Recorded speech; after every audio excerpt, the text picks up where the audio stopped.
Welcome to Elevating Your Approach to High-Potency APIs. My name is Miklas, and I'm the Senior Technical Manager at Sterling's Germantown site. I'll be discussing the growing demand for high-potent APIs, some of the keys to HPAPI success, and the capabilities we have to offer here at Sterling. In recent years, high-potency APIs have seen a rapid growth. In fact, it's estimated that more than 25% of drugs on the market today are considered highly potent. HPAPIs are appealing because of their ability to enhance therapeutic efficacy by delivering treatments with high pharmacological activity. As you see here, the global HPAPI market is expected to reach a value of $40 billion in the next several years, and the contract manufacturing market for HPAPIs is expected to grow by 9% through 2030, more than doubling its value from 2022. This represents one of the fastest growing areas in the pharmaceutical industry, and it's clear that HPAPIs are here to stay. So what specifically is driving the growth in high-potent APIs and the rising demand for outsourced services in this area? As I mentioned, high-potency APIs have the ability to provide treatments with high pharmacological activity using lower doses than other therapeutics can. As a result, HPAPIs have shown promise in treating serious and chronic conditions like asthma, diabetes, cardiovascular diseases, and more. There's one area in particular I'd like to call out: oncology. Cancer treatments have been one of the most significant drivers of HPAPI growth, as the last 20 years have seen a shift from cytotoxic drugs to more targeted treatments. In addition, high-potent payloads are utilized in antibody-drug conjugates, another growing area for targeted cancer treatment. 60% of oncology drugs in development today involve highly potent intermediates or ingredients, and given that nearly 1 in 3 new drug approvals over the past several years have been for cancer, it is clear why HPAPIs have become a focus. Today, over 90 small molecule targeted cancer treatments are on the market, with many more in the pipeline. Another key area I'd like to call out is the evaluation and classification of HPAPIs.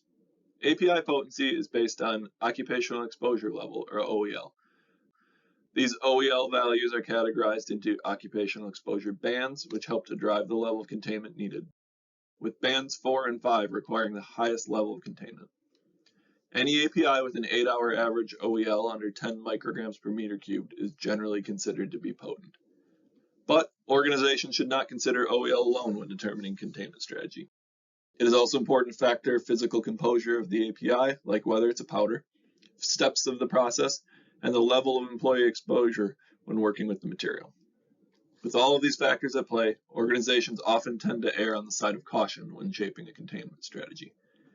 In addition, advances in toxicological assessments, such as high-throughput screening, computational biology, and in silico structural analysis, have enabled more efficient and effective classification. As assessments have improved, more and more APIs are considered highly potent. Outsourced HPAPI services are also on the rise because of the challenges associated with implementing these capabilities internally.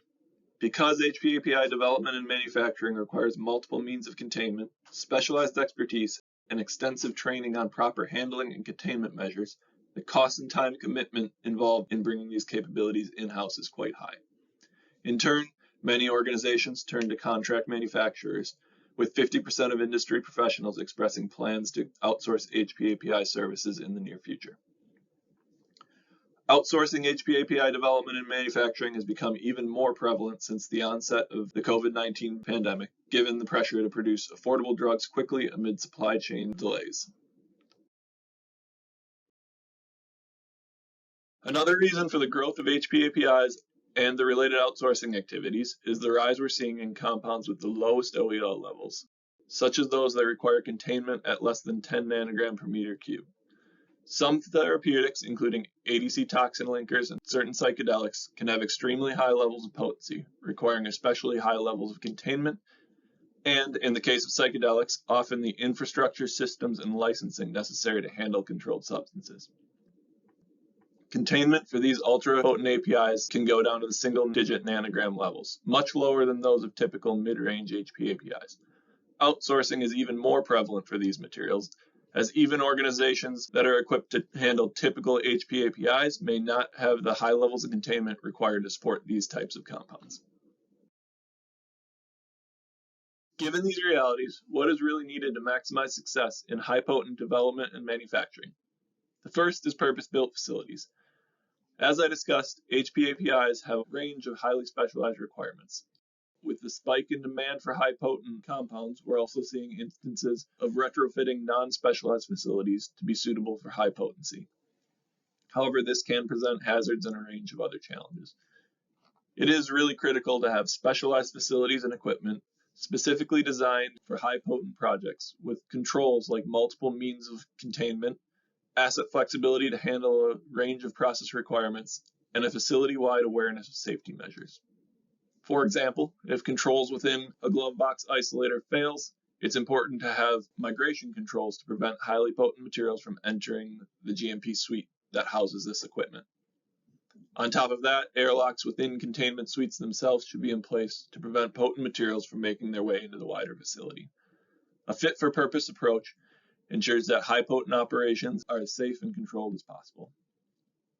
In addition, it's important that a facility has the ability to support a range of potency and levels of containment. For example, additional studies may be run on a potent material that determine it is less potent than originally anticipated, requiring lower levels of containment. On the other hand, material may turn out to be more potent than expected, necessitating additional containment. The ability to support the full range of potency and containment in the event that any new information alters the containment strategy is crucial as compounds make their way through the clinical development process.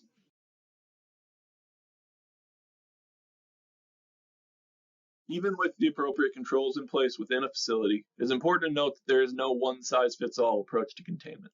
The containment strategy should be tailored based on the project's specific requirements. Failing to use sufficient level of controls creates significant risk for team members working with highly potent materials, as well as the facility at large. On the other hand, using high levels of containment when it is unnecessary, based on the material's potency, can create added costs and project delays. On top of tailoring the containment approach based on a given project, asset flexibility is also key to supporting a variety of process considerations. HPAPI projects can come with a range of other requirements like cryogenics, milling, high pressure, chromatography, lyophilization, and much more. A facility should have the ability to handle high potent compounds safely in conjunction with these other key technical requirements to continually support a project as it scales. Ongoing testing and monitoring are also critical for success in high potent operations to ensure that target containment levels can be achieved and maintained throughout a process. Containment verification testing of a suite should be carried out before any HPAPI work begins using a safe substance. The goal of these studies is to affirm that the suite can properly contain the high potent API and the operators are properly trained for safety. Product-specific performance qualification and hygiene monitoring should then continue as the project progresses, including surface and air monitoring. This helps to ensure that the equipment and processes perform as anticipated over the course of an entire project and that any changes can be addressed proactively. Finally, specialized teams and processes are truly integral to the success of any high-potent project. Equipment is only as effective as the people operating it. Team members working with high-potent compounds should have extensive training in containment, controls, and cleaning. They should also know how to respond in the event of any issue or emergency that may arise. Team members must also wear the proper PPE at all times, and the facility should have measures in place like designated gowning and degowning areas with misting showers to prevent operators working with high potent intermediates from bringing any lingering material into the larger facility. Training is important not only for those directly handling high potent compounds, but also for team members throughout the entire facility. In the event of an emergency, everyone in the facility must know how to properly respond to keep the people safe. Now that we've covered some of the key things necessary to set up a high potent project for success, I'd like to go over some of what we have to offer here at Sterling. We combine more than 50 years of expertise in complex and hazardous chemistries with over 15 years of experience in high potent compound handling. We have the ability to support projects from discovery through to commercialization which means we can support high-potent projects in conjunction with a variety of other technical process considerations, as well as across the entire life cycle. Our isolated GMP containment suites can support batch sizes up to 10 kilograms, and our containment verification always includes multiple iterations to support ongoing safety. Another area I'd like to highlight is our ability to offer toxin linker synthesis for antibody drug conjugates. This is done in collaboration with our D-Side Wales site, which specializes in ADC discovery, development, and manufacturing. Finally, we ensure that all of our team members, whether working directly with high-potent compounds or in proximity, receive the proper training to handle these materials safely and effectively respond in case of an emergency. The safety of our team is of the utmost importance when working with high-potent materials.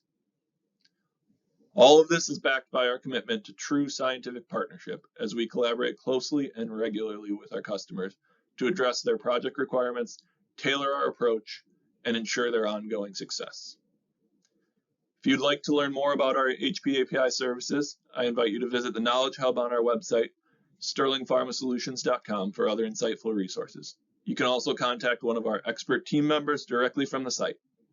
Thank you all for listening.